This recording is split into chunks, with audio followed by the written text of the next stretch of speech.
one you let hit it and never called you again. Remember when he told you he was about the Benjamins? You act like you ain't him, but give him a little trend to begin.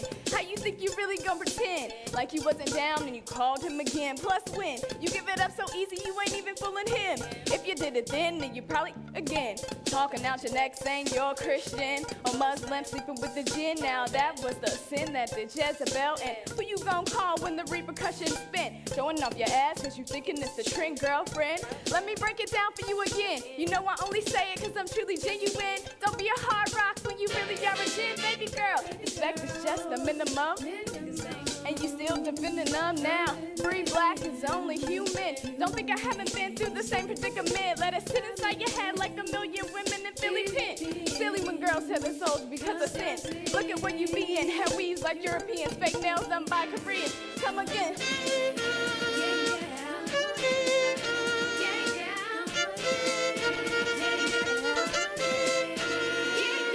Guys, you know you better watch out. Some girls, they're only about that thing, that thing, that thing, that thing, that thing, that thing. This second verse is dedicated to the men who's concerned with his rims and his Timbs and his women, him and his men. Come in the club like hooligans, don't care who they offend, popping in. Let's not pretend they want to pop pistol by their waist, man, crystal by the casement, still in their mother's basement. The pretty faced men claiming that they did the bid, man. Need to kick care of their 3 or 4 kids, facing a court case when the child support late. Money taking, heartbreaking. Now you wonder why women hate men. It's the sneaky silent men, the punk domestic violence men, the quick to shoot the scene up. Stop acting like boys and feed men. How you gon' win when you ain't right within? How you gon' win when you ain't right within? How you gon' win when you ain't right within? Come again.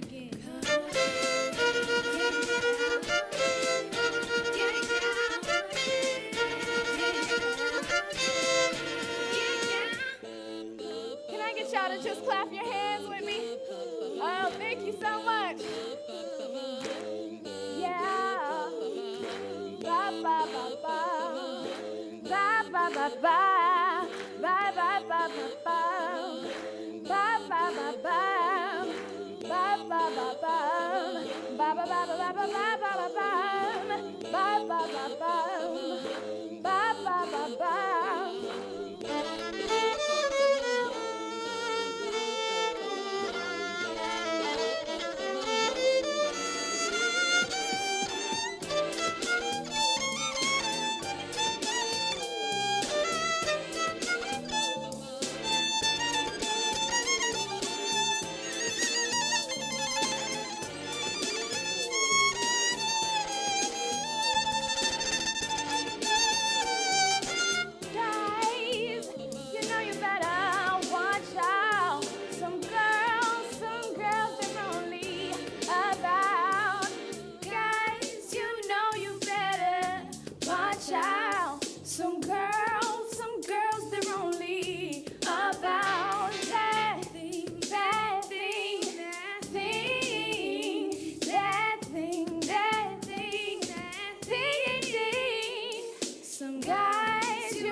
Ladies and gentlemen, please take your seats. Our program is about to begin, and welcome Mistress of Ceremony for the evening, Erica Bryant, anchor of Channel 9 Eyewitness News. Good evening, everyone. Let's first have another round of applause for Brianna Black.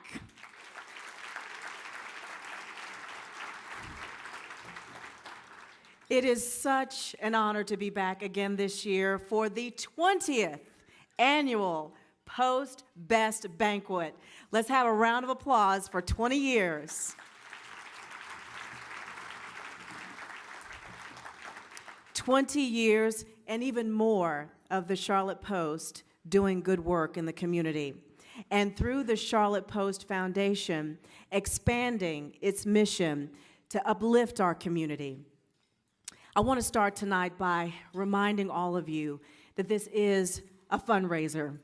We're going to have fun, and we're going to raise funds to continue the mission of the Charlotte Post Foundation. Of course, you can read, and you've probably heard in the community about the great work. First, the literacy aspect of the mission. Walter G. Byers Elementary School after-school program working to enrich the lives of students through the literacy program. Also, through Black Lives Matter Charlotte. No doubt you've probably attended one of the forums where critical issues are discussed.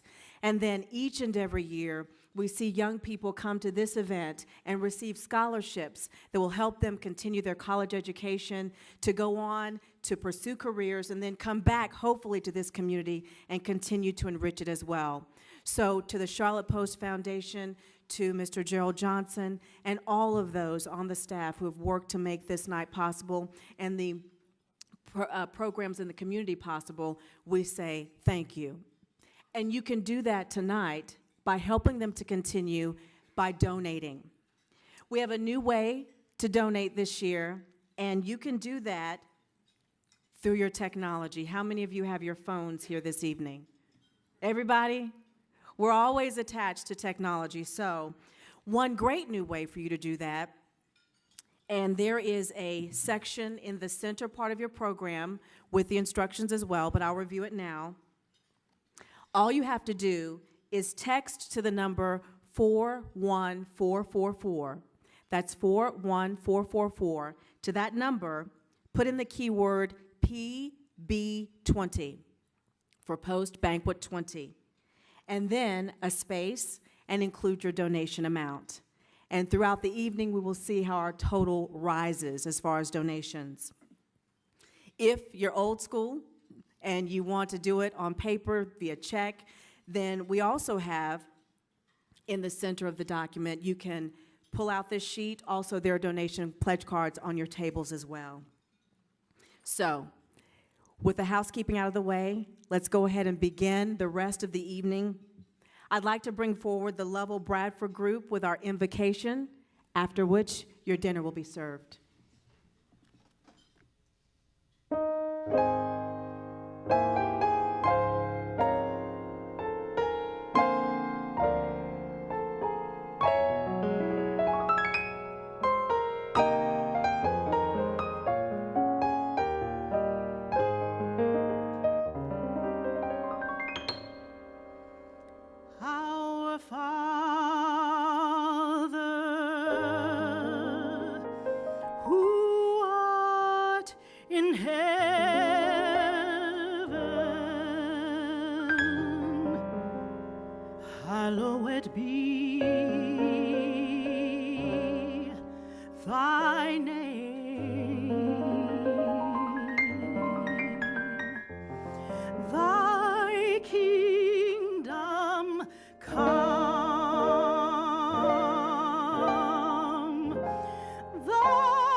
In heaven.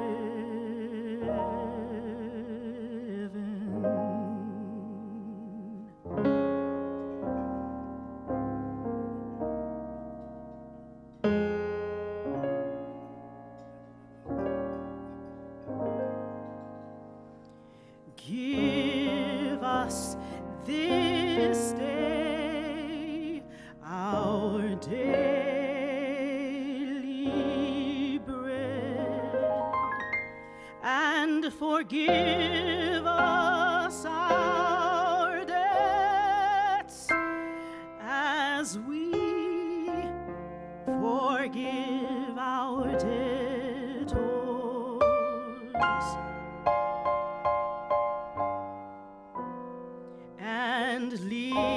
us not into temptation, but deliver us from evil.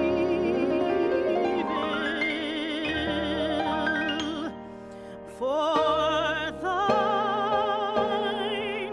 is the kingdom and the power and the glory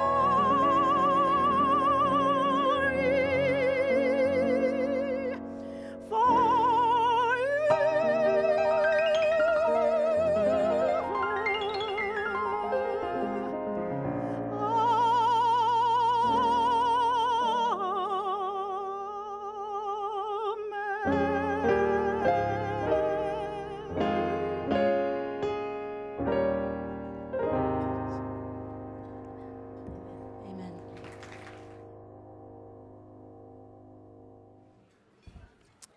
Ladies and gentlemen, I hope that you are enjoying your meal this evening, and we are ready to continue with our program. Before we do, I'd like to again thank the Lovell Bradford Group and Ms. Dawn Nicole Anthony for our invocation and for our entertainment this evening. Now I have the honor and privilege to introduce the gentleman who brings us here to meet every year at this time. Please welcome the Charlotte Post's own Mr. Gerald Johnson.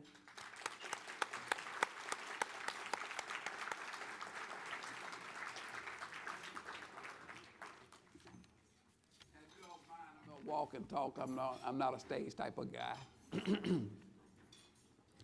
But thank you all for coming out again. This is our 20th. It was a disaster in the making because I made a lot of mistakes in trying to get this group together to come out and do this. And luckily you're in seats. Not the right ones, but you are in seats. And that's thanks to me. It takes a lot of people to put on an event like this. And over the 20 years, we've built partnerships, relationships. We have a great group of ambassadors that really saved tonight like they did last year as well. And I want to take a minute just to thank the ambassadors with a round of applause.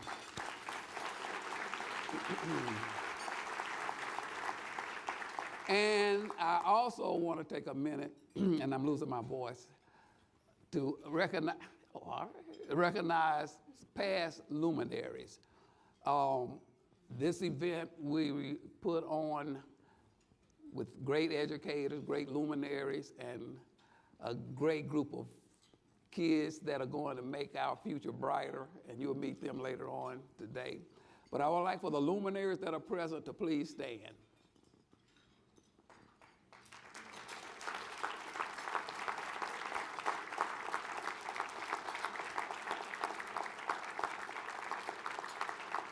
A great cast of individuals here. We bring luminaries, educators, and a group of people together every year. And before I go on any further, let me just say this as well. The partnerships that I talked about, the associations, relationships, to put on this event, this year we're missing one of our partners. Wayne Davis passed on August 5th, and I don't know if you've been coming to this event on a regular basis, you would have missed Wayne, because normally after he finishes running around in here, he's out there collecting money, and he does the tickets for us, and he was doing a great job. Talking into having a golf tournament this year, which we did yesterday in the rain, but I miss Wayne, and I just wanted to take a moment to say that I just miss him, and I wanted to acknowledge the fact that we miss him being here tonight. Now, having said that, the reason we put this event on every year is to raise money for the foundation. And I'm going to talk a little about the foundation and what we're doing, but before I do that, we have video with other people talking about the foundation, so let's roll the video. tonight.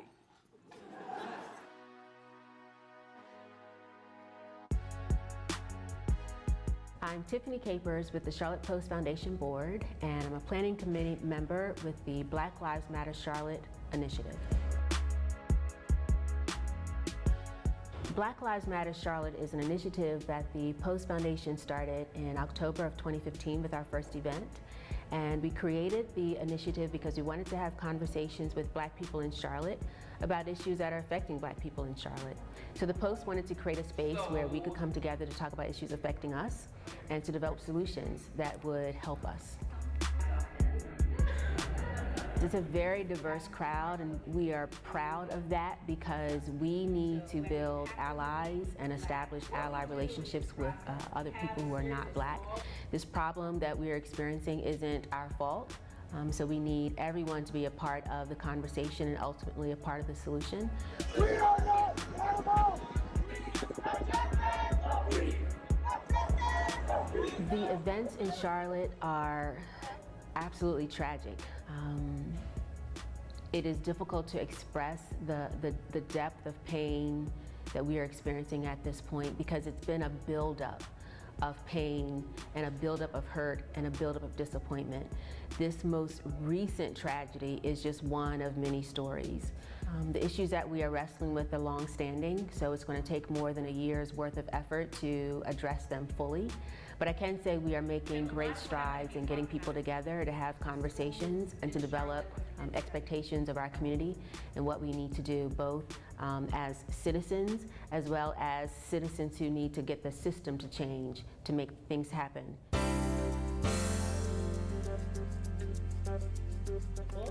And it's called Amazing Eyes. Now, I want you to make a prediction. Hi, my name is Anthony Calloway. I'm the principal of Walter G. Byers School. The Johnson brothers came to me and they said they wanted to start a program in the school. And normally when people sit down with you, they are selling a product. They came in and wanted to make a difference. And that's exactly what they did. They hired my teachers, we selected the program, and with that we were able to choose scholars that were behind and needed help. If you look at the data from the program, you will see that all our scholars had made over a year's worth of growth. And that is pretty important because when you're behind, you have to catch up. And so by making more than a year's growth in 1 year, you're closing the gap. I like to tell the foundation, thank you. Thank you for choosing us. But more importantly, thank you for being focused and investing in our community. Because the issues that we see today going on right now in Center City are the ramifications of the miseducation of scholars. And that's something that's really going to have a change in our community. Because this isn't just a black or white thing, it's a socioeconomic. And how do you change socioeconomics? By preparing people to create jobs, one, and two, having the skills to fulfill the jobs that are available.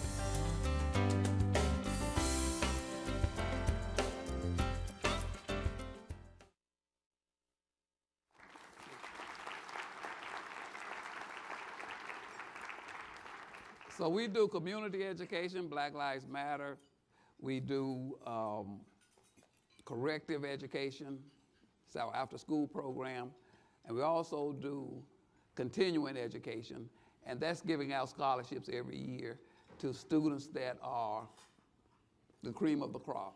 This year we had over 300 students to apply for the monies, and you're going to meet tonight the two that won out of that 300, and the 300 were stellar scholars. And so the two that you're going to meet tonight, woo!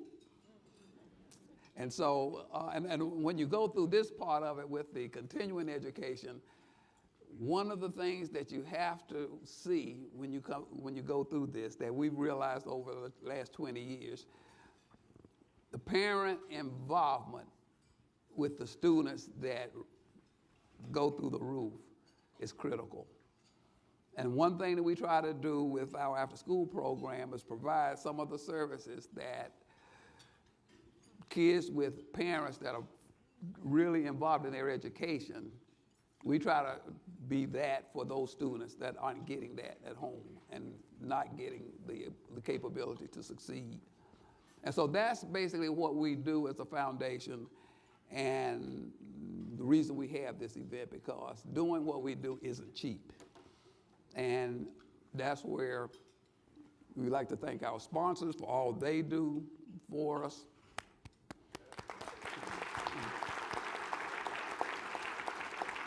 As well as you, because we have at this event not incredible amount of money, but we have raised money from individuals giving, and so that's part of what this is all about tonight.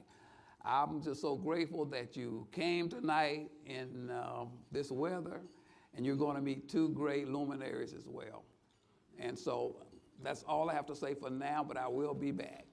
Thank you all for coming.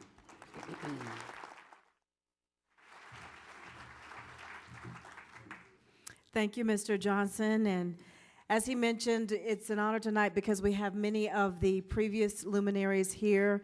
They're all listed in your program if you'd like to look at all of their names. And as you saw, the great work in the video being done by the Charlotte Post Foundation with the youngest children right now to make sure that in the next 20 years, the next 15 years, the next 10 years, that things will change. Again, the Charlotte Post Foundation has recognized high-achieving students year after year since 1975. The academic scholars you're about to meet will amaze and impress you with their talents and their aspirations for the future. Each of our top senior award recipients will walk away with a scholarship from the Charlotte Post Foundation. Our top senior runner-up believes that focusing too much on one thing can ruin everything else. She attributes cheerleading to part of her motivation and time management skills in her academic success. She is a graduate of East Mecklenburg High School and co-founder of Girls in Engineering. In high school, she obtained a 5.28 GPA.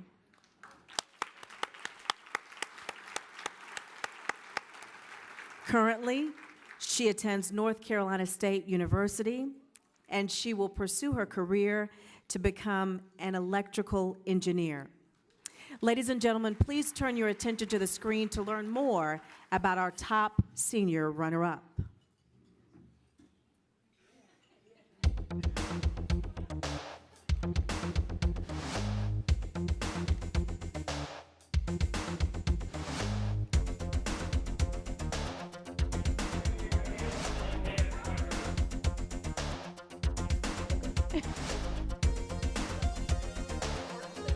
I always try to be the best that I could be in any subject or any task that I was given.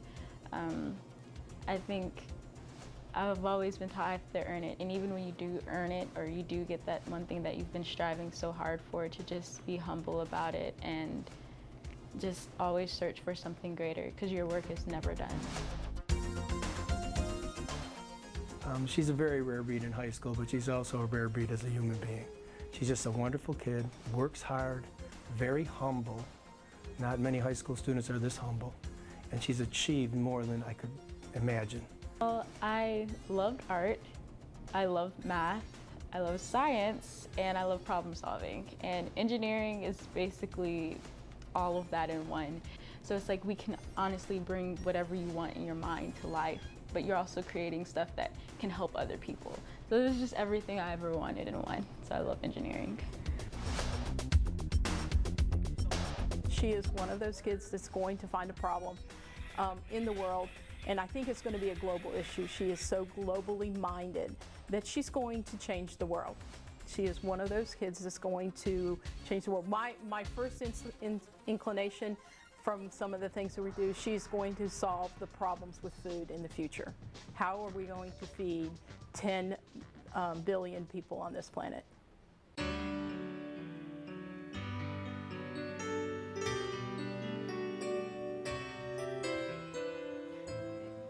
My family, we're all from Charlotte. My dad actually went to West Charlotte. From a young age, my parents are always pushed academics on me and my sister, and we also stayed heavily involved with the church as well. And I really credit my parents and them pushing both those aspects of my religion and academics for me being as the person I am today. Well, initially, when she was real young, we tried to push her in the area to be a doctor, but no, that was not her area. So, like I said, she took off with math. That was her thing. But along the way, she was extremely smart, very articulate. She was very organized at a very, very young age. She wanted everything to be very, very structured and organized, very, very young age, and we were just very, very proud of her. But, as parents, we continue to guide her and to give her the tools that she needs. I'm not necessarily sure exactly what I want to do in the next 10 or 20 years, but I do know that by majoring in electrical engineering, it's going to give me a lot of opportunities. And I do really want to give back to the community and help with the community. Just all the problems that we're facing today, they're only going to escalate and get worse, unfortunately. And we have to take action now, especially our generation, to start a change and just change people's perspectives on the way that we live and the way we do certain things.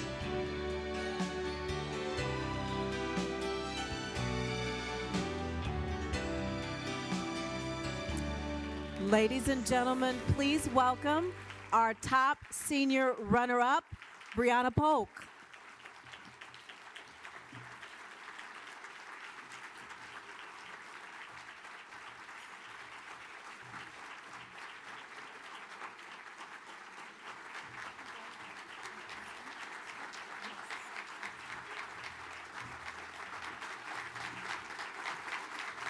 Thank you. I didn't really have anything prepared, but I honestly just want to thank my parents. My mom's here. My dad, unfortunately, couldn't make it today. And my teachers who you saw in those videos, they honestly were the ones who pushed me into engineering and just gave me that drive and ambition to keep searching for more to solve. And I'm just so thankful to be here and thankful for the Charlotte Post for giving me the scholarship and this opportunity. Thank you so much.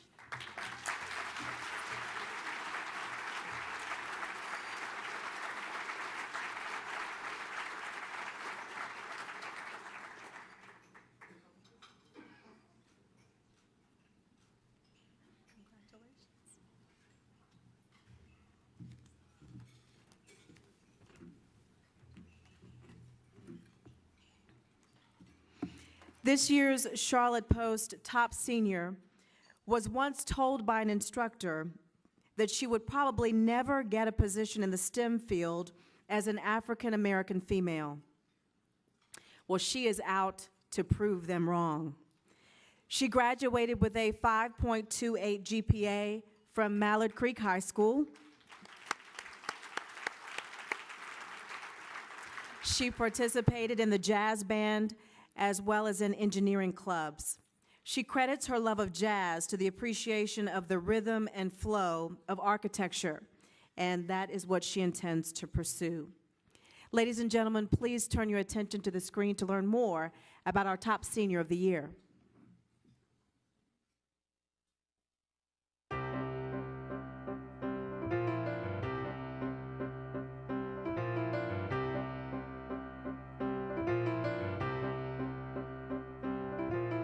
My family life is a little bit more complicated than most people's. I am a quadruplet. Ultimately, I feel like us being quadruplets and being in school at the same time and kind of participating in the same activities has ultimately allowed us to challenge each other. And it's friendly competition, it's nothing serious, but I really love it. And I don't think I would have it any other way if I was given a second chance. I've known her for a year now, and I think she's in an interesting situation with me because I have her along with her 3 other siblings. It must be an interesting situation to be one of 4 quadruplets, and I have all 4 of them in my class. And what I enjoyed so much is that each of them, but Kelsey in particular, she has a way of differentiating herself, and she is clearly her own person. She's part of a group of siblings, but she is her own individual. Both of my parents are engineers, so it was kind of a given for me to try and do something related to engineering. My mom is a mechanical engineer, and my dad works in computer engineering and information technology. But I just said, let me try engineering. I don't know if I'll like it. My parents like it, so maybe I'll like it. And I actually really liked it. So for me, being an architect, that would mean not only shaping the way that a community looks, but shaping the way that people interact within that community. I think Kelsey is very much like a lion. She is methodical, she is deliberate and tenacious. And in terms of her goals and objectives, she lets very few things stand in her way. I think in the future she'll be really successful because the characteristics that make a successful adult, she already has. As such a young person, she's already mature. She knows how to manage her time, to work hard. She takes personal responsibility. I feel like me, as well as my family, I and my family, we've broken the mold in some way. A lot of people think that as teenagers there's only certain things that you can do, that most teenagers act a certain way, that we do certain things, that we like to party and we like to not follow authority and things of that nature, that some kids don't like to learn. But my parents have instilled in my siblings and I that education is incredibly important, and for us to be at the top of our class and doing great things in the community and getting scholarships and different achievements, I feel like we've broken this boundary and this stereotype that's been put before us, and it's just a really good feeling. I think that the possibilities at this point are endless. For me, I feel like going into architecture, there's so many different things that I can do, designing buildings or homeless shelters, or even participating in community events to help better the community. I feel like I could do many different things and they could impact many different people.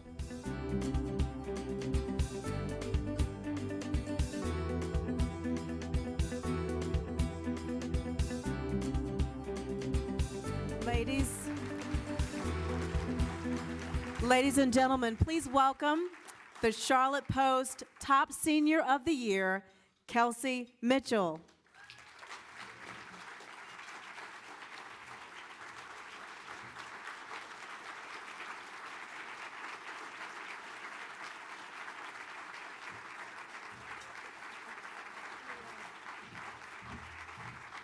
Thank you so much. Giving honor to God first, who has allowed me to get to this point, and my amazing parents who are over here. I'm so honored to have received this award. It means the world to me. Knowing everything that I've gone through and growing up in a competitive environment, it's just a wonderful feeling to know that I have the backing of such a strong organization and community as the Charlotte Post Foundation. And because of this scholarship, I'm able to go to my dream school, the #1 architecture school in the country, Rensselaer Polytechnic Institute. So I thank you all for believing in me. Thank you so much. I'm very honored.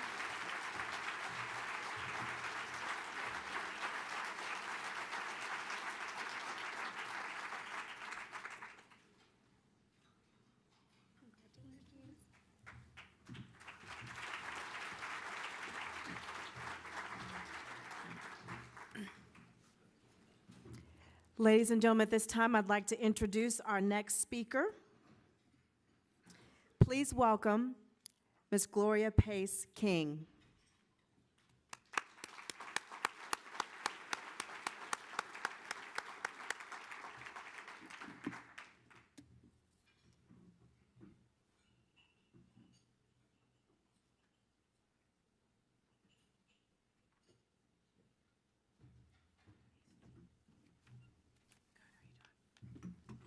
Good evening.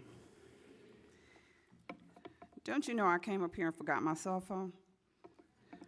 But that's okay because I've already done my cell phone. You can demonstrate while we do it. Let me say good evening to everyone. We've heard wonderful stories about these wonderful young people and the work of the Charlotte Post Foundation. Doing this work takes all of the effort of this community, and it takes money to continue to make it work for us. How many of you have heard of the pipeline to prison? Not enough of you. How many of you are aware that over 75% of our children who cannot read by the end of the 3rd grade are fueling the pipeline to prison? We must stop feeding that pipeline through our literacy efforts. Children must learn to read in order to graduate and avoid that dreaded pipeline. How many of you are aware that there are far too many families in this community that doesn't have a single book for a child in their household? How many of you are aware of that? So by you not answering, or you want me to make you believe that all of you know that? You're not shocked by that? You should be. Books make children smile.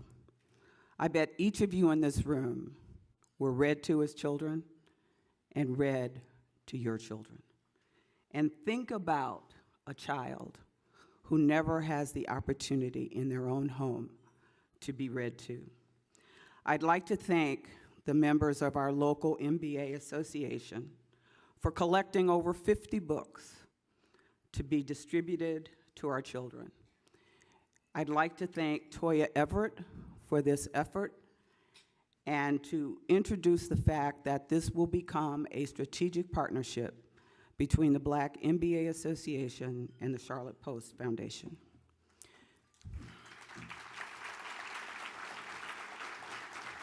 We need your help to do this work.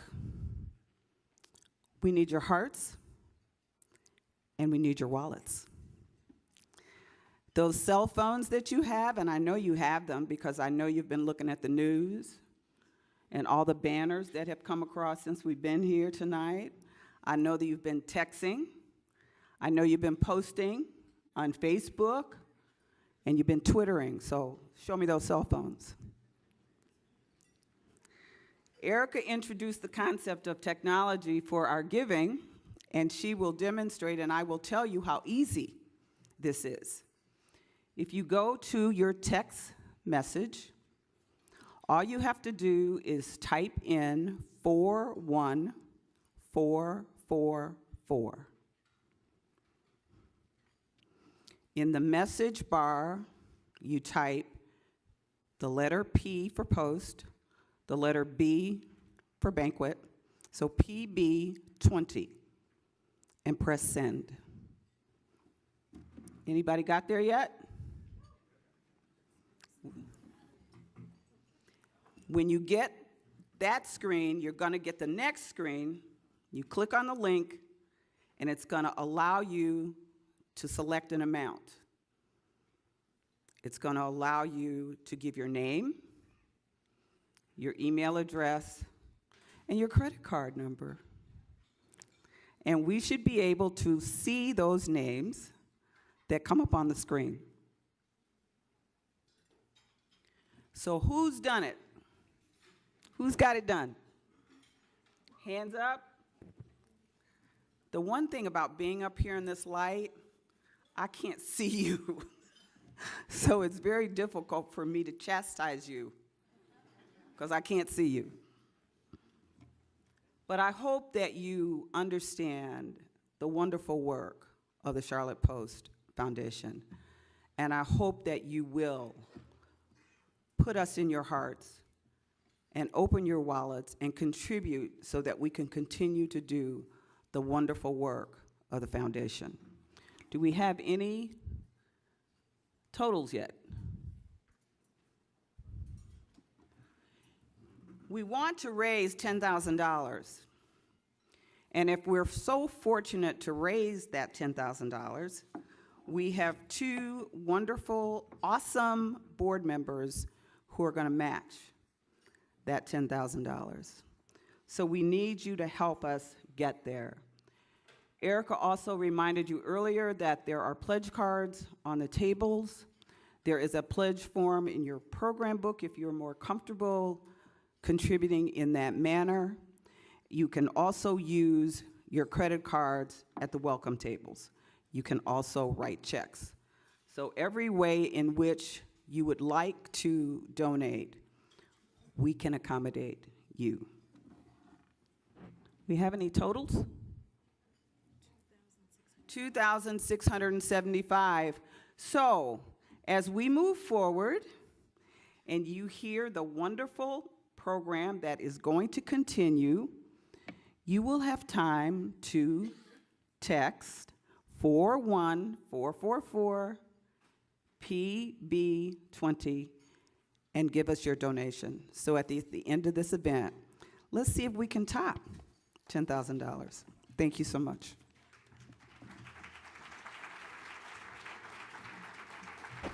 Thank you, Gloria. And we are getting so close to the halfway mark, $4,425. So please continue to donate throughout the rest of the program. Right now, I'd like to welcome to the podium Ann Clark, our 2015 Charlotte Post Best Educator of the Year. Please welcome her.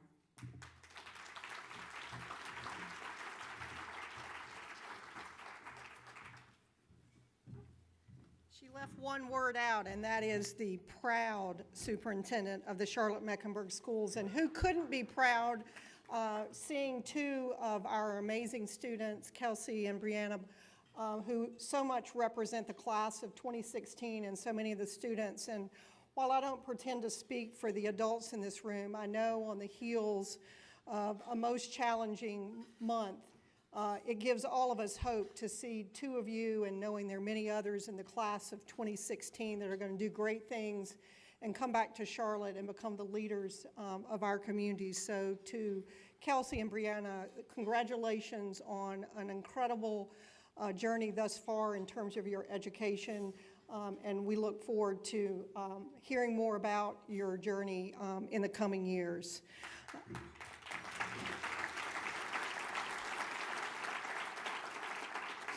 So it's a great privilege for me to have the opportunity to pass the torch, as Gerald described it to me in an email, to an educator that I have worked shoulder to shoulder with in a variety of capacities as a high school principal, working to get many of my students onto Central Piedmont and to careers that many of them enjoy great success in today. As the chief academic officer, as we imagined what could be possible for many of our high school students while they were in high school, and now as the superintendent, where I'm proud to say that we have 3 high schools on 3 of the 6 Central Piedmont Community College campuses. And Tony, I have a commitment and a pledge to you that we'll have 6 high schools before we're all said and done and continue to grow as Central Piedmont grows. But I can think of no more appropriate recipient of the Educator of the Year torch than this year's winner. Dr. Tony Zeiss has been an active and activist educator in our community since 1992, when he became the 3rd president of Central Piedmont Community College. In his 24 years as president, Dr. Zeiss has overseen steady expansion of CPCC, an expansion that has been a constant in the college's 53-year history. The growth of CPCC has matched the growth of Mecklenburg County and Charlotte. And under Dr. Zeiss's leadership, the college has kept up not only with an ever-increasing number of students, but an ever-changing portfolio of needs. Those needs and the characteristics of our society at large have changed a lot. Think back for a moment in 1992, when Tony started his leadership journey at Central Piedmont. The average cost of a new house was $122,000. Gas was just $1 a gallon. Portable phones then, known as satellite phones or sat phones, weighed about 10 pounds and didn't have touch screens. Prince Charles and Prince Diana announced their separation. How much has changed since then? And through it all, through the rise of technology that fits in your hand, the growth of virtual classrooms, the need for technology-literate workforce, Dr. Zeiss has led Central Piedmont Community College with a steadfast clarity of vision. His leadership has kept CPCC relevant and remarkable. During his tenure, the college has grown from 1 campus to 6. It has also become a national leader in workforce development. In these ways, Dr. Zeiss has strengthened our community's educational landscape. He has also helped us grow the regional economy and maintain stability by making sure that CPCC provides the educated workforce that we all require. Dr. Zeiss is also a scholar in his own right, a published author and a leader in national education affairs. He has given generously of his time, his energy, and we would all like to know what vitamin it is that Tony Zeiss takes, because his energy knows no limits. And he has been a treasure to both Charlotte and Mecklenburg County for nearly a quarter of a century. As one educator to another, I salute Tony for his lasting legacy in our community. Congratulations on being the Charlotte Post 2016 Educator of the Year.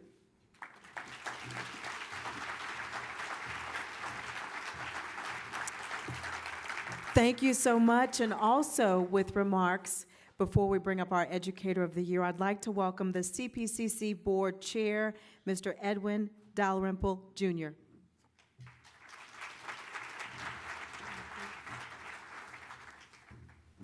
Thank you very much. I've been associated with CPCC for, I can't remember how long, both the foundation and the Board of Trustees. And I can truly say that I've never met an individual with Tony's qualities. Tony does work, I don't know how he gets more than 24 hours in a day, but he does get 24 hours, more than 24 hours out of a day. As Ann said, Tony's going to soon be retiring at the end of this year. We're going to really miss Tony. Going to miss Beth, too, by the way. Tony does so much, as Ann was saying, Tony's done so much for the college, has done so much for the community. He's grown the college such that we now have 6 campuses and educate over 70,000 students every year, which is a really mind-boggling number when you think about it. And we are, people say that we are a leader in workforce development. I think those around the community who have worked with Tony would say that CPCC is the model for workforce development in the United States.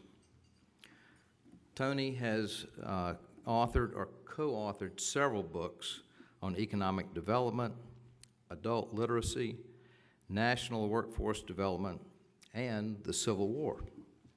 His most recent publications include 4 books on creating high-performance employees, a book on community college leadership, a tribute to John Montgomery Belk, a novel on the Revolutionary War, and 2 articles about the interdependence of community prosperity and student success. He has spearheaded work with the Global Vision Leaders Group and the Charlotte Regional Collaborative for a Global Economy to aid in building the Charlotte-Mecklenburg region as a global hub of commerce. CPCC is responding to the region's emerging global and economic needs to contribute to the global vision. Dr. Zeiss is often heard on WBT as part of the Going Global series. Dr. Zeiss serves on several local, regional, and national boards, including leadership NC and Novant Healthcare Southern Piedmont region. In addition, he's the chair of the Trail of History Committee. The Trail of History is an initiative designed to recapture and preserve the significance of key people who contributed to the history, growth, and development of Mecklenburg County through bronze statues along the Little Shirker Creek Greenway. You can see those statues if you go down there. Dr. Zeiss and his wife Beth have 2 sons, a daughter-in-law, and 2 grandchildren. We're here tonight to celebrate his work as the Charlotte Post Educator of the Year. I present to you Dr. Tony Zeiss. Tony.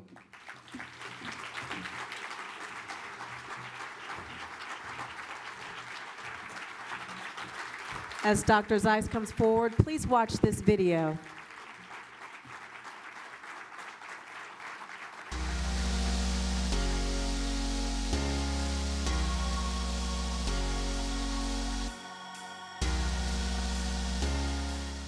I had to decide what sort of an occupation I was going to go into, and it came down to preacher, teacher, or politician.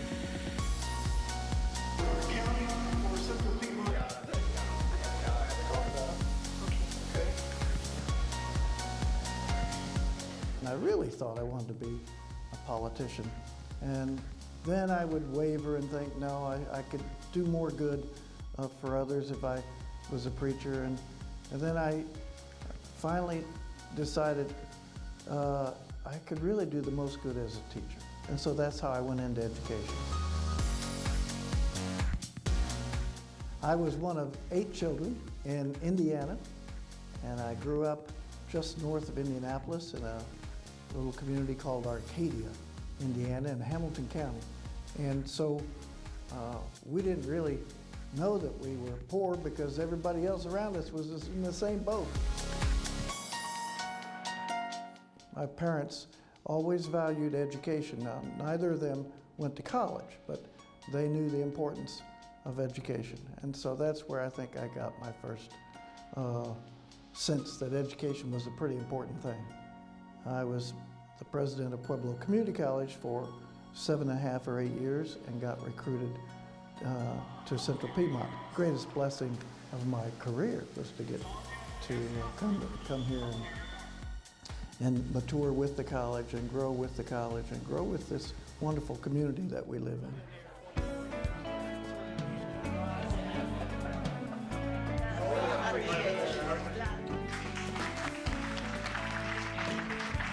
As the Workforce Development College, we want to make sure that our students have work to go to when they graduate, right? So 1, 2, 3.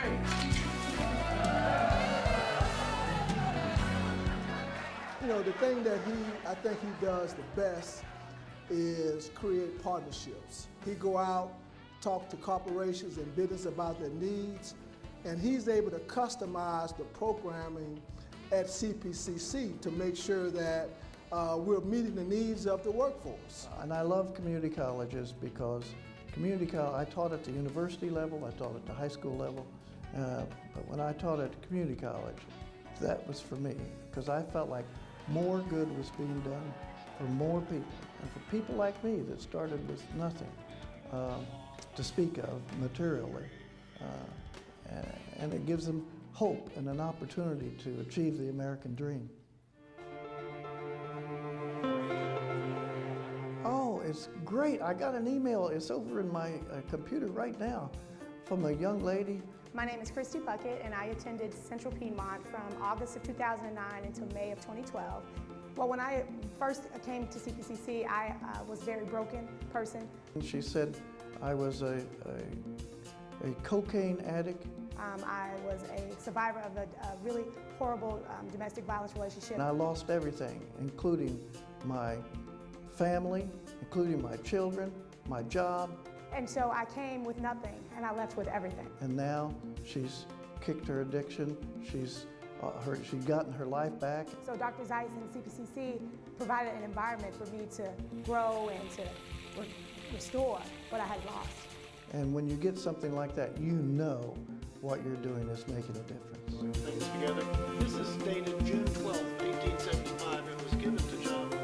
Yes, I love history, and Charlotte is full of great history, particularly with the Revolutionary War. And James Jack, If you've seen that at Kings and 4th Street.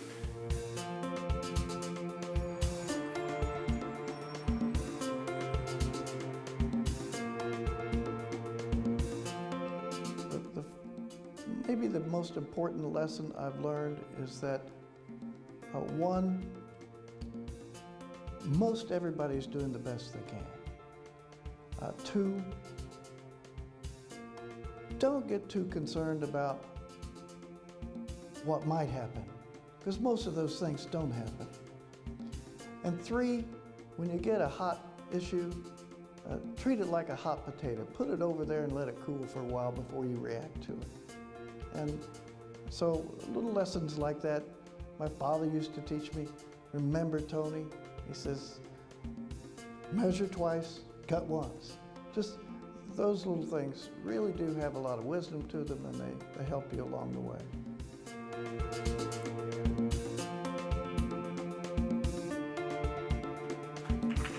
Ladies and gentlemen, this year's Educator of the Year, Dr. Zeiss of CPCC.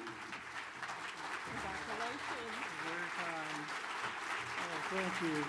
Thank you very much. Jack Brayboy, you did a great job on that video, except I looked too old in that video. And where'd you get those pictures of my, those little pictures when I was a kid? It must have been my wife, Beth. And Christy, are you here? The student we just saw on TV. Are you here, Christy? Where are you? Give her a round of applause.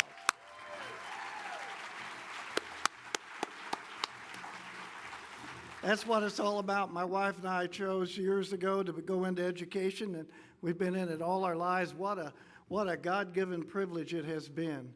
And to live in Charlotte is a double dose. It's a double privilege. Work with great people like I see right here, all of you.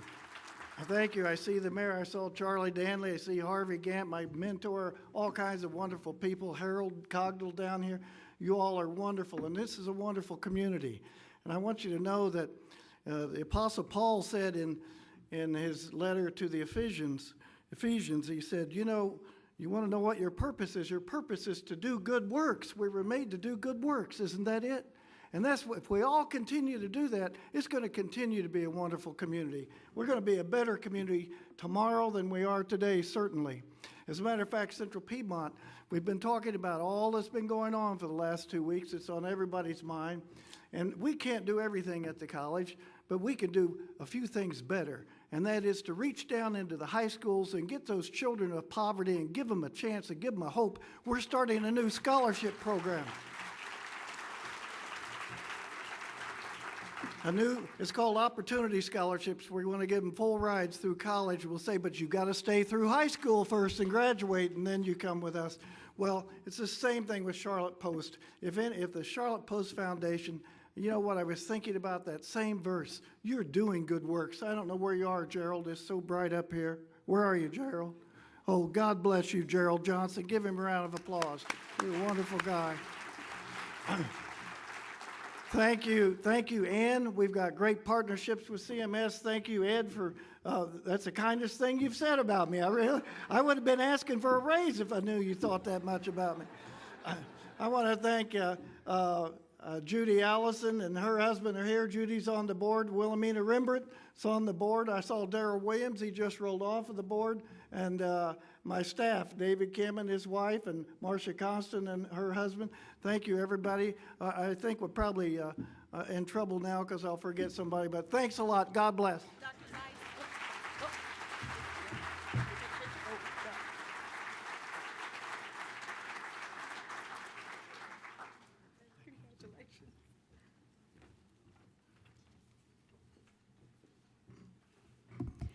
Okay, we hope that you all are enjoying the program, enjoying all of our honorees being recognized tonight, but please don't forget to continue to make those donations throughout the evening as I move to announce our next speaker tonight. Please welcome Ms. Rochelle Anthony from Del Hayes Food Lion.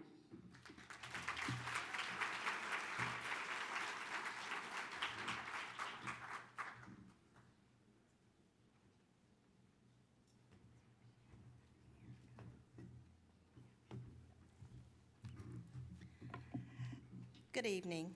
My name is Rachel Anthony, and I'm a Human Resources Representative for Food Lion. And on behalf of Food Lion's President, Meg Ham, and the more than 65,000 Food Lion employees, I bring you greetings. Diversity and inclusion is important to all aspects of our business, including workplace, marketplace, suppliers, and community. We believe a diverse workplace makes us a better company and is essential to the continued growth. Food Lion's support of the Post Best Foundation demonstrates our commitment to investing in the communities which we serve. Our tagline says it best: you can count on Food Lion every day, where shopping is easy, fresh, and affordable. Because of attorney James Ferguson's leadership and community engagement, the work of diversity and inclusion has a greater global audience. With that being said, I present to you Attorney James Ferguson, the Luminary Award for 2016.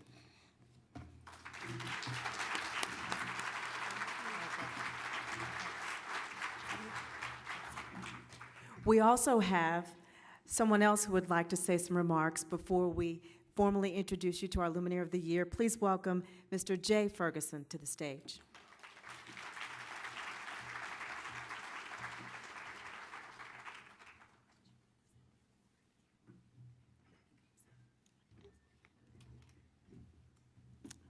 Good evening.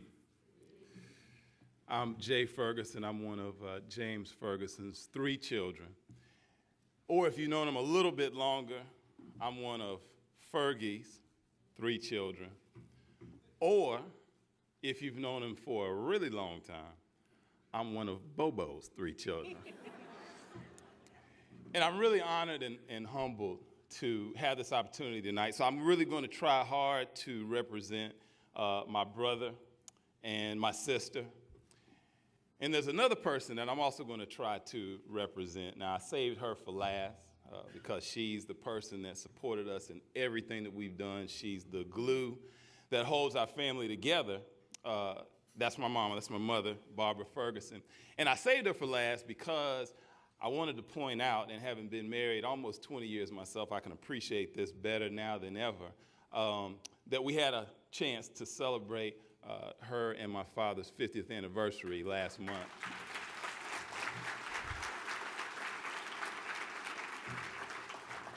So we were excited about that. That's giving me a little something to live up to. Gonna work hard at it.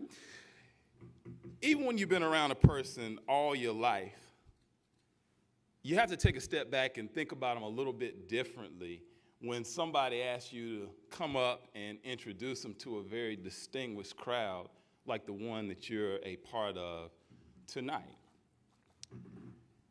And so when I took that step back, thinking about my father and all the things he's done and who he is, a lot of different thoughts and ideas popped into my head. Courageous, consistent, committed. A man who gives you the comfort of knowing at all times where he stands. A man who you can count on to keep standing there, right there in that exact spot, even when the going gets really, really rough. So I was trying to boil all that down into one word. And it took a little while, but it finally came to me. And the word is timeless. Timeless. Try to come up with a word that would capture everything that he represents for me personally, for our family, and for our community, a word that really gets the point across. And timeless was that word. So what does it mean to be timeless? You think about it for a minute, and it might make you think about a fine wine or maybe your favorite movie that you loved when you were a teenager. For me, that's Eddie Murphy classic, Coming to America, by the way. Right. McDowell's versus McDonald's and the Big Mac versus the Big Mac. If y'all don't know what I'm talking about, go online. Trust me, it's worth a download. Trust me when I say that. It is. But if you push yourself a little deeper, then you might come up with some more profound concepts, right? The principles that are incorporated into our Constitution, or some of the ideals behind some of the great movements over the last 200 or so years that have really pushed for us all to be able to enjoy those principles that are laid out in the Constitution. The Underground Railroad and the abolitionist movement. The push for the 19th Amendment, which gave women, or at least white women, the right to vote. What we now know as the civil rights movement of the 1940s, 50s, and 60s. The continuing and ongoing battle for equality around sexual orientation and gender identity. And last but definitely not least, that extension of the civil rights movement, Black Lives Matter. I was so glad to hear that the Post is continuing that and supporting that. That's so very important. Now, my daddy has fought for those ideals at least since he was a teenager in Asheville, North Carolina, working alongside my mama and many other young people and scaring my grandparents half to death, crusading in Asheville, North Carolina, to desegregate those shops and stores downtown. Now, I could have you here all night with stories about my daddy, and I would do it too. But Gerald and Melinda gave me a time limit, so I'm not going to have the opportunity to do that. So what I'm going to do is I'm just going to stick with two real quickly. And one of them really demonstrates my daddy's commitment as a parent, and the other one demonstrates his commitment as a community leader. Now, I grew up around my daddy's office from before I could walk all the way up through the time when I had the great, and exciting thrill of practicing law with him for about 7 years, one of the great times of my life, and I really felt blessed to be able to do that. And so I can remember a time, and I do remember this. I was about 4 or 5 years old, and this was back when the office was over what we now know as the Bob Walton Plaza. And some people don't know this, but my daddy and many others were very involved in actually creating that building. That was actually an African-American created facility over there. So anyway, my dad's also on the 7th floor, and one day I was over there with him, and he was working, I'm sure, and I was trying real hard to distract him, running up and down the hall. And so when he got done, he got me, got ready to leave, and of course I was 4 or 5 years old, so I had to go to the bathroom, right, before he go. So took me in the bathroom. I went to the bathroom. When I got done, I'm 4 or 5 years old, so I need a little help getting myself back together. Now, I got to get on a side note here real quickly. Those of y'all who've known my daddy a long time know this. Many of you all don't. But my daddy used to smoke. He used to smoke a lot. And, he came up at a time before you had Surgeon General's warnings on packages and all that kind of thing. So he used to smoke cigarettes. He used to smoke a Alistair Cook type pipe. Back in those days, too. And so he had a cigarette in his hand, and he was helping me out, get my clothes together and everything else, and he burned me a little bit on my hand. And, I was real upset about it at the time, and I started crying or whatever. And he consoled me, and we kind of got everything together, and, we went on about it. And really, I'm 4 or 5 years old. I kind of forgot about it, and if I really needed to forgive him, I guess I forgave him. I don't know. But the thing that really stands out to me now as I talk to you tonight, within just a few months after that situation happened, my daddy quit smoking cold turkey. Never smoked again. And if any of you all have had to try to kick that habit, you know that that's serious. Now, that's commitment as a parent when you go through something like that and you say, you know what, I'm going to make a change. And he did it just like that. Hadn't ever seen him pick up a pipe. I missed the pipe a little bit. Or a cigarette since then. So that's commitment, and that's an example that my brother and I, we're both parents, have certainly tried to follow along with. Now, the other story that came to my mind when I was thinking about my daddy involved a gentleman named Daryl Hunt. And some of you all are familiar with Daryl Hunt. Some of you all may not be. But Daryl Hunt, as a teenager back in 1984, ended up wrongfully convicted for the rape and murder of a woman named Deborah Sykes. Died very tragically in Winston-Salem, North Carolina. And basically, Daryl got railroaded. And so over the next few years, there were efforts to try to appeal that. A little bit later, in the late 1980s, or right around 1990, my daddy got involved and really pushed to try to get his conviction overturned and then try to get him found not guilty. And when he first tried that, it didn't work. Not because of lack of effort, but it was a tough hill that they were trying to climb. So my dad stuck with it, along with others. And by the mid-1990s, the case against Daryl Hunt started to unravel. Now, it took over 10 more years, or right about 10 more years, for Daryl to actually be exonerated. And it took even longer than that for him to get what he deserved from the city of Winston-Salem. But throughout that whole 20-year ordeal, my dad was right there with him over all that time. Now, Daryl's not with us anymore. I never had a chance to meet Daryl. I had a chance to go and sit in court a few times when my daddy was working very hard on Daryl's behalf. But I got to imagine that Daryl, who passed away in March of this year, really felt good, and it had to have meant a lot to him to have somebody like that standing with him and standing by him and supporting him as he tried to get justice for himself. So that's another story, and that's one that has a little bit of a broader perspective, and both of those, I feel, really show what my dad's about. So in closing, I wanted to share with you, as I went online the other day, and a lot of you all, like me, read the Charlotte Observer religiously.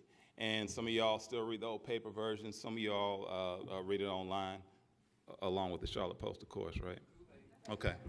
No, I had it. So you know, as I'm reading these periodicals, I'm seeing what's going on in the community with Keith Lamont Scott, obviously, and Justin Carr, who also tragically died during the protest, the uprising.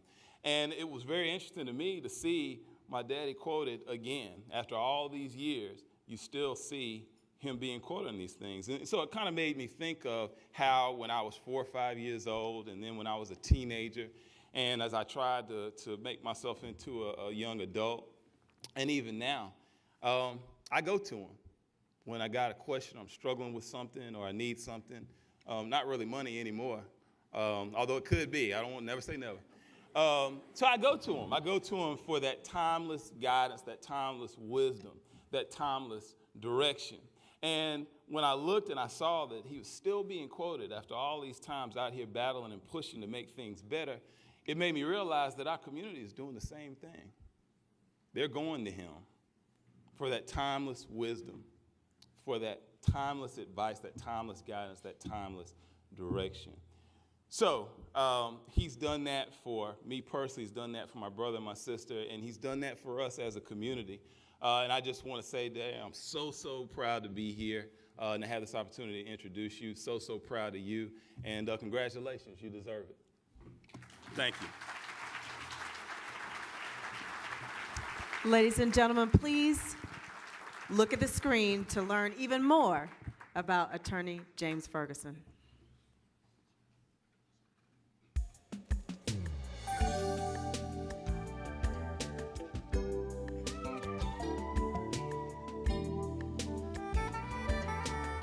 When it comes to the matter of rights, it's more than just a principle of our Constitution, although it is an important principle embedded in our Constitution.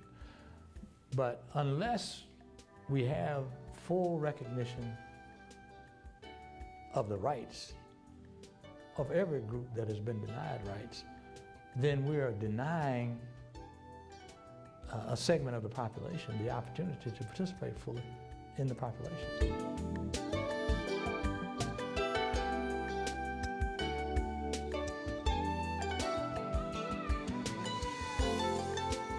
I was born in Asheville, North Carolina, into a family of 2 parents and 7 children. I was the youngest of the 7th.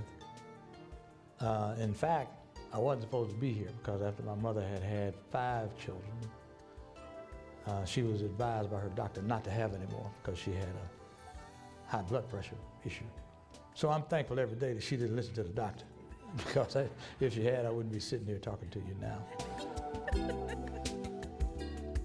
I don't know that law was so much a decision as it was a process. I grew up in the segregated South. Everything was segregated.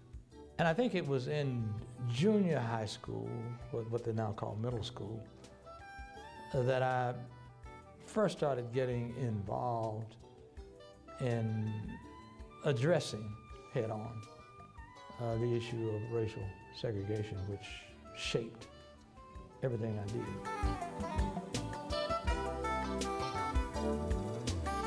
When I finished law school, I had already decided I was going to come back to the South and finish the job of trying to desegregate, bring about desegregation and equality in the South. And it was then that I met my partner to be, Julius Chambers, in New York one day when I went to the Legal Defense Fund to become a part of that program.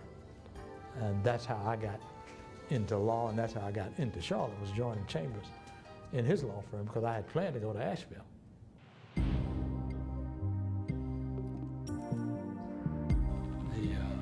The court order that had integrated and maintained an integrated school system here in Charlotte. Well, one case that I was fortunate to be a part of was a case that became known as the Wilmington 10 case. The Wilmington 10 case it has turned out to be one of the most important criminal cases in the history of North Carolina. The Wilmington 10 case was the case involving 9 young African Americans and 1 white woman who protested the manner of school desegregation in Wilmington because black children were not being treated equally to white children in their new environment. We fought it, and we eventually got that conviction overturned by the Fourth Circuit Court of Appeals.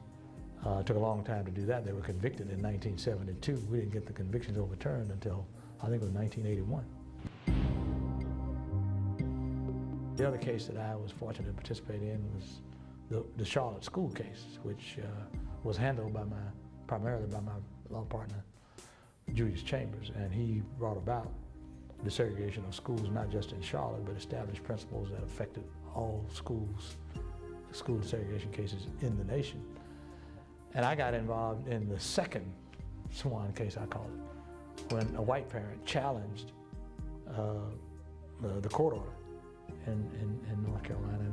That case went before a judge who had opposed the desegregation process from the beginning.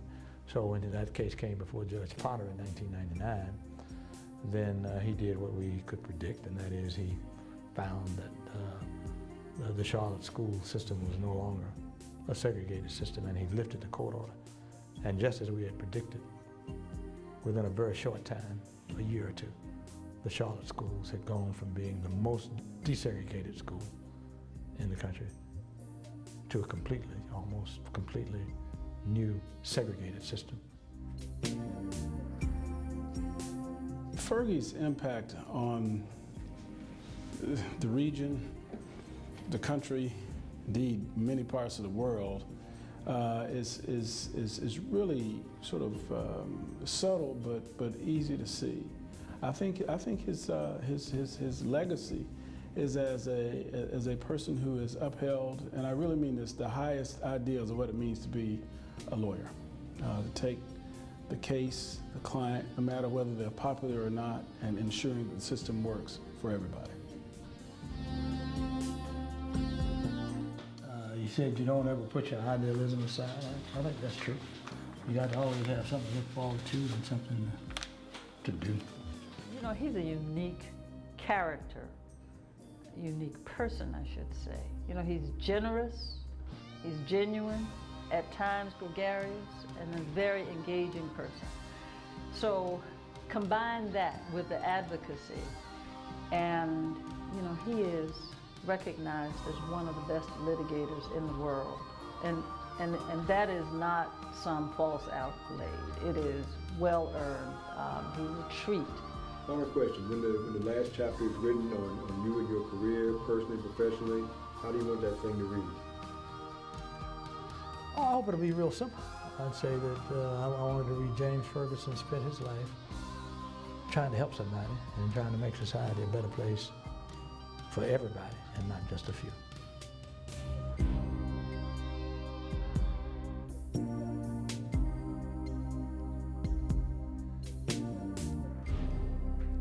Ladies and gentlemen, our luminary of the year, Attorney James Ferguson.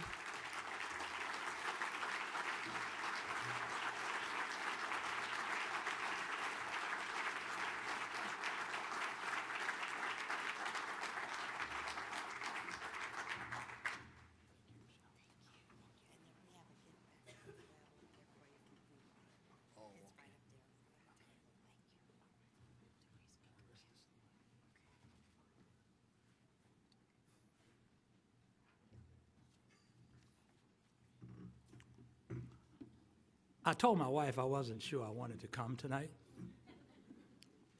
but now I'm glad I did. Jay, thank you. And I want you to know that you and Taj and Kaylee have made and continue to make me proud. When your mother and I met a little over 50 years ago, we were getting some benefits from the civil rights movement that a lot of people didn't get. There was a lot of struggle going on, even in Asheville, as high school students, when we both got involved. And as high school students, we were able to meet some success in desegregating the public facilities in Asheville. But all those who were struggling on the line and marching and picketing and sitting in and doing all the things that people do, didn't get to meet the love of their life in the civil rights movement, as I did. And I'm just proud and happy that my wife of 50 years, Barbara T, as I call her, is still with me now, and we're still struggling for the rights that mean so much to us. I actually thought I'd made a mistake when I talked to Jay about introducing me, because he showed up with this beautiful woman tonight who was not his wife. I said, well, you know, at least he could have gone to a place where the whole city wasn't gathering.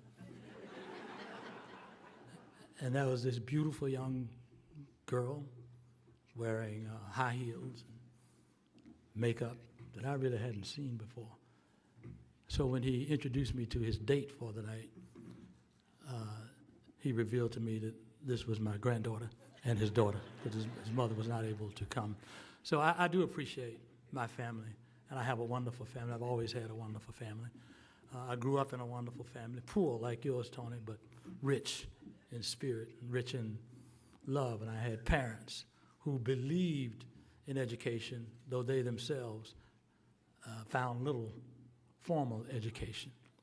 But they helped me navigate life from early on. And as I am honored to get this honor tonight, this award tonight, I think about an award I got when I was in the first grade at a Catholic school in Asheville, and they gave an award for students, grades 1 through 8, and they gave an award for the smartest student in the school.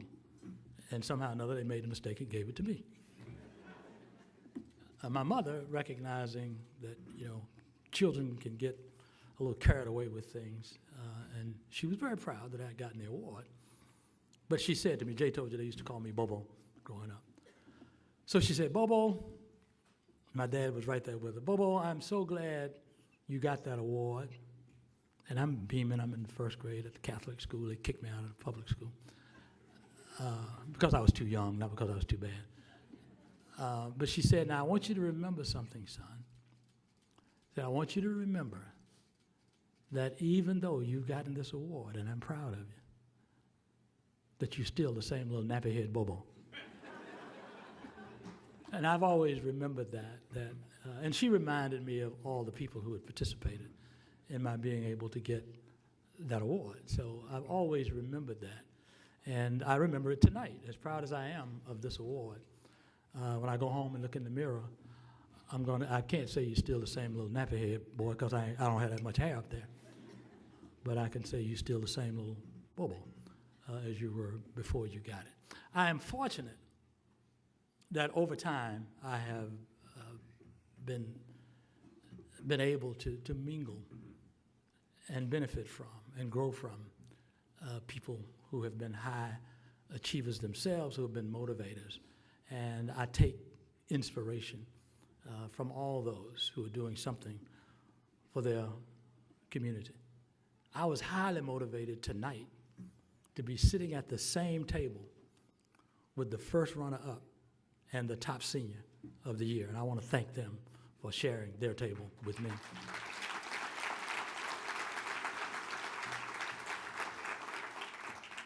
I have been fortunate to mix and mingle with people who have moved our community forward in many ways. I often think about how lucky I was that I met my friend and mentor, Julius Chambers, by accident. And by meeting him by accident and making the decision to join him in his practice in Charlotte rather than going to Asheville as I had planned, that was one of the most important and best decisions of my life. Soon after I got here, I met Harvey and Gant, and over the years, I've met many, many people. Just a few years ago, I stood right here in a much more comfortable position than I am tonight, because I had the honor of introducing Charlie Danley, my great friend and one of your earlier luminaries. And somewhere along the line, I met another person who's become my lifelong friend and partner. And for just so you'll know, she warned me before I came up here, Fergie, keep it short. And that's Geraldine Sumter, my wonderful law partner, who's been with me for I don't even know how many years now, Geraldine, 25, 30 years or so. But just having the great fortune of meeting great, highly motivated people has meant the world to me. So I don't ever assume that I alone have made any difference. I've tried to join with others who made a difference and who continue to make a difference. Harold Cogdell, who's the same age as my son Jay, and I are working together right now to try to find ways to help my great friend Jennifer and others get through this crisis that we're going through in Charlotte. And I've been through enough crises in Charlotte and enough crises in the world and enough crises in my life to know that a crisis is simply a temporary passage that offers you some opportunity if you use it for that purpose. And as we go through what some view as a crisis right now here in Charlotte, I know, based on my experience and based on the wonderful people that I have met in my life and continue to meet every day here in Charlotte, that Charlotte right now is going through a temporary crisis from which we're going to emerge victorious. And as I said to Jennifer earlier tonight when we were chatting, Jennifer, what I want to see, and I know what you want to see, is for Charlotte not just to get beyond this crisis, but for Charlotte to serve as a model for the rest of the nation, as a model for police officers, as a model for mayors, as a model for people who are community-minded, to not only move beyond the challenge, but to use it as a transformative experience. And I'm convinced tonight that we will do that in Charlotte because of all of the wonderful people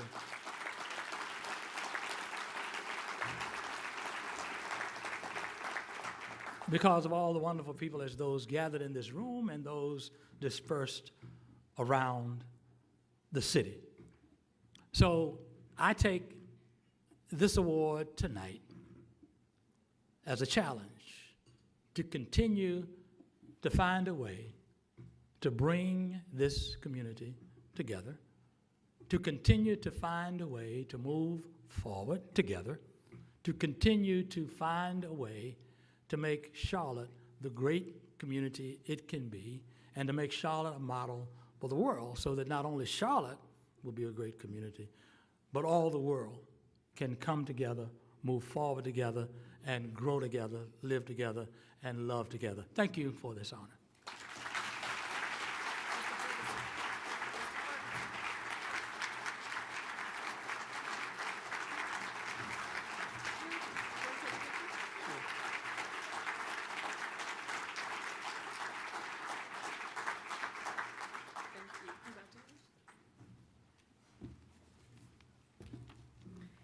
Let's have a big round of applause for all of our honorees tonight.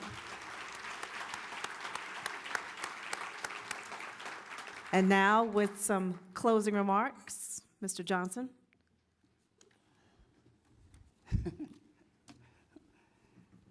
Just a couple of things before I go, and one is just something that I just have to say. Every year we have this event. Every year, not the honorees, but someone that works for the honorees calls me and asks, how much time will you give the honoree to speak? Every year. And I know this, so I just say about a minute. Because I know they're going to listen to me, but the stories are so compelling, I mean, it wouldn't even make sense for them to have a limited time. So we just let them go. And so, and they go. and Fergie, you did a great job. Now your son, he kind of blew it, but you did, you did a great job. Because I remember when you did Danity.